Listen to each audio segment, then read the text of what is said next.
అందరికీ నమస్కారం. నేను మీ డాక్టర్ వరలక్ష్మి.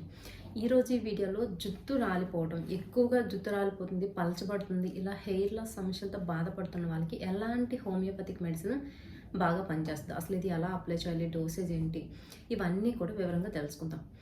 ఈ జుట్టు రాలే సమస్య ఎక్కువగా ఉంటుంది, పలచబడిపోతుంది ఈజీగా అన్న వాళ్ళకి హోమియోపతి మెడిసిన్ అనేది ఒకటి ఉంది. అది టింక్చర్ ఫామ్లో కానీ లేదు అంటే ఆయిల్ రూపంలో కూడా బయట దొరుకుతుంది మార్కెట్లో, అది తీసుకోవచ్చు.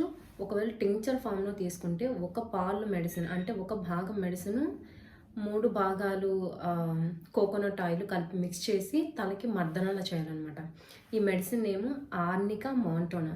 ఈ మెడిసిన్ ఇలా కోకోనట్ ఆయిల్తో కలిపి తలకి మర్దనలా చేస్తే హెయిర్ ఈ జుట్టు కుదుళ్ళు ఉంటాయి కదా, హెయిర్ ఫాలికల్స్కి బ్లడ్ సర్క్యులేషన్ అది సరిగా జరిగేలాగా బాగా జరిగేలా చేసి ఈ హెయిర్ గ్రోత్ని పెంచుతుంది అనమాట. ఈ హెయిర్ ఫాలికల్ని స్టిమ్యులేట్ చేయగలిగే శక్తి ఈ ఆర్నికా మాంటోనాకి ఉంది.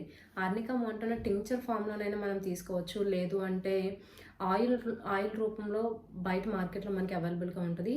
ఆర్నికా మాంటోనా హెయిర్ ఆయిల్ అయినా మనం వాడచ్చు. సో ఇది వాడడం వల్ల హెయిర్ లాస్ సమస్య నుంచి చాలా వరకు బయటపడే అవకాశం ఉంటుంది. ఇంకా అప్పటికి బయటపడట్లేదు అంటే కారణాలు చూడాలి. ఎందుకు ఇంకా హెయిర్ ఫాల్ తగ్గట్లేదు, టెన్షన్ ఏమైనా ఉందా, లేదంటే న్యూట్రిషన్ సరిగా ఉందా లేదా, ఇంకా హెయిర్కి సంబంధించి ఏమైనా సమస్యలు ఇతర కారణాలు ఏమైనా ఉన్నాయా అది చెక్ చేసుకోవాల్సి ఉంటుంది. న్యూట్రిషన్కి సరిపడ మంచి ఆహారం తీసుకొని ఒత్తిడిని తగ్గించుకోవడం, ఇవన్నీ పాటిస్తూ ఈ హెయిర్ ఆయిల్ వాడుతున్నప్పుడు మంచి రిజల్ట్స్ కనిపిస్తాయి. సో ఈ వీడియో మీకు ఉపయోగపడుతుంది అనుకుంటున్నాను. Thank you for watching.